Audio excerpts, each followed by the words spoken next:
दोस्तों, नेताजी कहेंगे आप सभी का बहुत बहुत स्वागत है। और इस समय मैं उत्तर प्रदेश के जौनपुर जनपद के गांव जमैथा में हूं, जहां पर कि एक बहुत ही अलौकिक अनुपम मंदिर पे हूं। वह मंदिर बहुत ही ऐतिहासिक है, कई कुओं से ऐतिहासिक है। सर्वप्रथम तो वह जौनपुर के लिए ही ऐतिहासिक है, क्योंकि यह मंदिर माता रेणुका का मंदिर है। और इस मंदिर की जो स्थापना हुई है, उस स्थापना काल की गणना कहीं पे मिलती नहीं है। उसके पीछे कारण है कि जब शब्द आए, जब लेखनी आई, उसके पहले से यह मंदिर यहाँ पे स्थापित थी।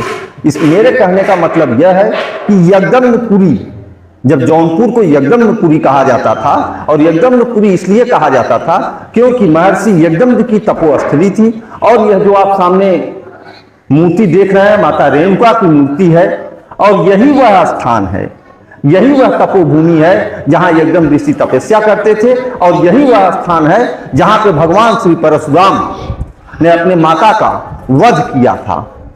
इसी स्थान पे वध के बाद पुनर्जीवन, अमृत की वह बूंद जो कि लोग कल्पना नहीं कर सकते, जो कहा जाता है कि सात बूंद घड़े में से जो अमृत गिरी हुई थी, उस 7 बूंद के एक बूंद से जिसे जीवित किया गया, मरणोपरांत जिसे जीवन प्राप्त हुआ, वह है माता रेणुका।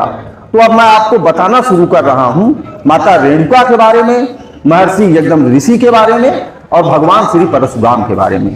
भगवान श्री परशुराम माता रेणुका और यज्ञ ऋषि के सबसे छोटे पुत्र थे, और वह इतने तपस्वी थे कि उन्हें भगवान की उपाधि दी गई थी।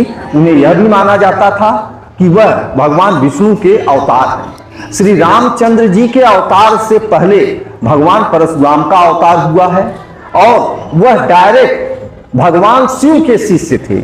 और भगवान शिव के बाद अगर किसी ने फरसे की, तीर कमान की, ब्रह्मास्त्र की और चक्र की, इन सबकी जो दीक्षा अगर किसी ने दी हुई है, जितने भी बड़े धनुर्धर रहे हैं, जितने भी बड़े योद्धा रहे हैं पृथ्वी पे आज तक, जितने बड़े योद्धा पैदा हुए, उन सबके गुरु भगवान परशुराम ही रहे हैं।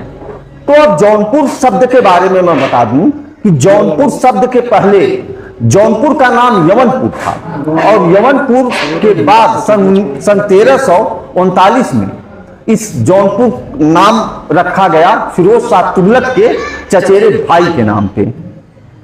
अब इसे दोबारा से मांग की जा रही है कि यज्ञपुरी जौनपुर जनपद का नाम रखा जाए। तो आपको यहां लाने का, यह दिखाने का मेरा मकसद यह है कि आप लोग जो सोचते हैं यज्ञपुरी ही नाम क्यों रखा जाए, यज्ञपुरी है क्या? तो यज्ञपुरी भगवान परशुराम के पिताजी यज्ञ ऋषि की तपोस्थली रही है। और इस जनपद का नाम, जब जनपद शब्द की उत्पत्ति नहीं हुई थी, उसके पहले से इस जनपद का नाम यज्ञपुरी था। और आज उसी ऐतिहासिक और पौराणिक नाम की दोबारा मांग की जा रही है। धन्यवाद, नमस्कार।